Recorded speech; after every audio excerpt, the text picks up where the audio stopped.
Two men journey to the bars and restaurants of Scandinavia to find amazing beers, always with the same question. Hey, what's on tap? It's time to find out.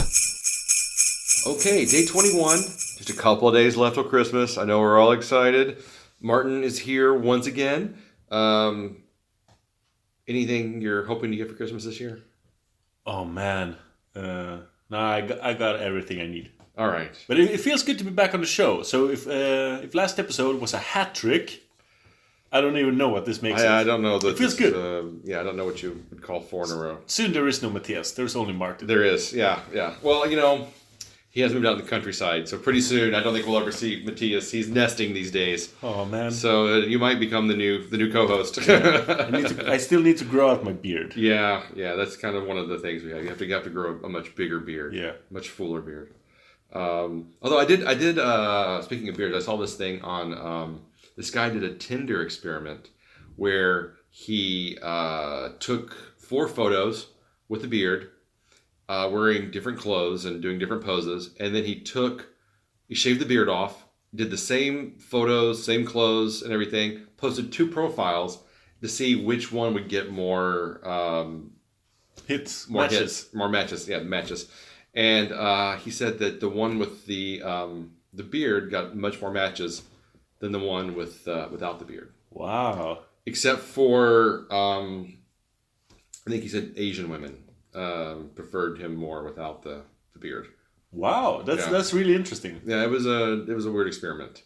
But then there's been another thing, actually, just in the past week, another thing I read, that women prefer men with a beard growth of about 3 weeks, most. Yeah. And then beard second and smooth shaven was the lowest preference. Wow. Yeah, I thought that was kind of a weird, interesting thing. Isn't this like seasonal as well, where women are attracted to bearded men when it's cold outside and not when it's like warm and sunny? Because it doesn't fit. It's like... Yeah, I don't know. Maybe it's an autumn, a fall, winter thing, but then spring and summer it's a different thing. Yeah. I haven't seen that research, but it could be. That sounds like a thing. It could be a real thing. Who knows? Who knows? Let's talk about beer. We are. Beard. A bearded beer. We missed the episode. Today we have the Trappist. It's a triple. We're back in the land of Belgian beers. This comes at 8%. But it's from the Netherlands. Is it? De La Trappe is the only... It's the Trappist beer brewery in Netherlands. Okay, well, it's still the same region. Yeah, there's no difference. Yeah, I know they would disagree with me. Yeah. I almost said the only Trappist brewery outside of Belgium, but there's so many now. There's one in the States. There's one in Austria. They're everywhere. Yeah, there's quite a few these days. This is a pretty standard beer. I was actually kind of surprised to see this as the beer for day 21. Because this is just an off-the-shelf bottle that you can find any day of the week in pretty much any Systembolaget or bottle shop, almost anywhere in Europe. Yeah, I think they're the biggest of the Trappist brewers. Really?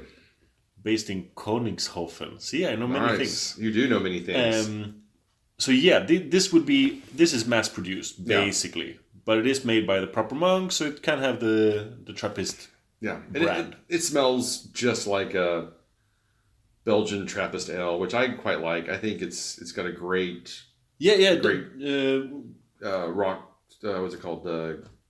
Sugar, yeastiness, yeasty, sugary, smell to it. To all the listeners, you shouldn't misunderstand us. We actually really love this kind of beers. Yeah, I quite enjoy them, but it's just that this is just the most basic version of a Belgian triple that you can find out on the market. Yeah. So I think my favorite is the triple Carmeliet. I don't know how to pronounce it. I think that's my favorite triple. It's really good. Let's try this one. Cheers. Cheers.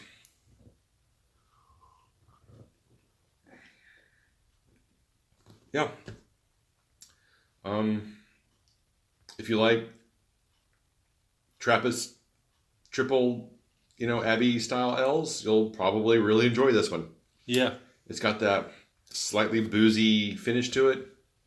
Very yeasty, very Very yeasty, a little bit of perfume, a little bit of flowers, like herbal flowery notes. yeah. It's quite nice. I've had this several times before. I enjoy this beer. I don't think it belongs in an advent calendar. I think that for what you pay for an advent calendar, you need to feel like you're getting something at least interesting or special. Yeah. And there's so many breweries in this region, for the Netherlands or Belgium or whatever, that I think for whatever the price point of this beer is, which is somewhere, I would say probably 30, 40 crowns in that range. You could pull in a Demolen, or you could pull in a Oedipus, or I don't know, something from a brewery that would show kind of the diversity of the region. That's actually been my biggest complaint on this whole box, is I feel like the brands and the beers they pulled in have been the most basic kind of generic beers that are out there. And there hasn't been really anything that's been particularly surprising or interesting, or like, ooh, I hadn't thought to try this before. No, I agree. And when we're talking, if someone tells you, making a beer advent calendar, you have to include a triple, neither you or me would ever choose this one. No. Let's increase the cost by like 5 Swedish kroner, and you get the Westmalle. Yeah. Which is a lot better, and a smaller production, and it's better. Yeah. I always said it. It's more fun. I would definitely go with the Westmalle or a Chimay, or I don't know. Yeah. But yeah, Le Trappe is not the one that I would have picked.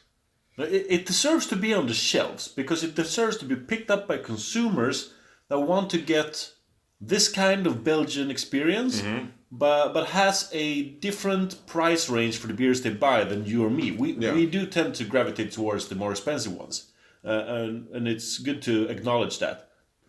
And so this one absolutely has a place in the world and on shelves and in beer consumers' baskets. Yeah.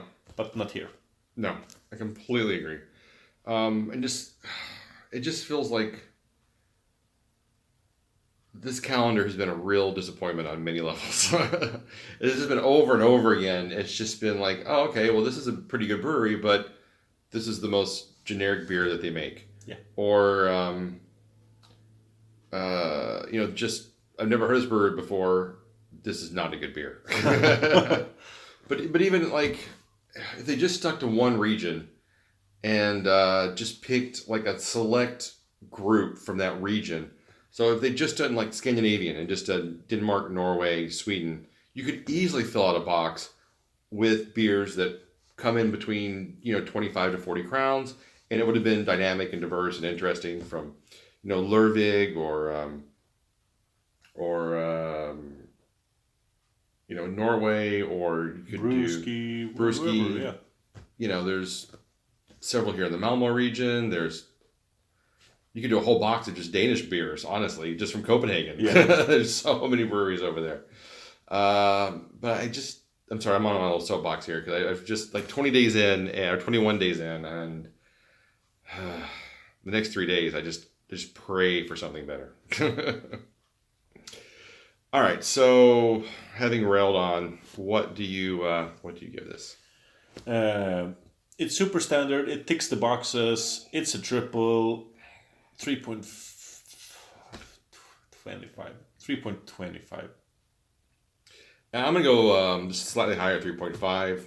I think it's a good beer. I would, if I was in a restaurant and this is something they had, I wouldn't feel bad about picking it, but it's never going to be my go-to. It's never going to be my first choice of a triple. Yeah. Okay. Well, we'll wrap up. 3 more days. Yeah. Merry Christmas, y'all. Bye.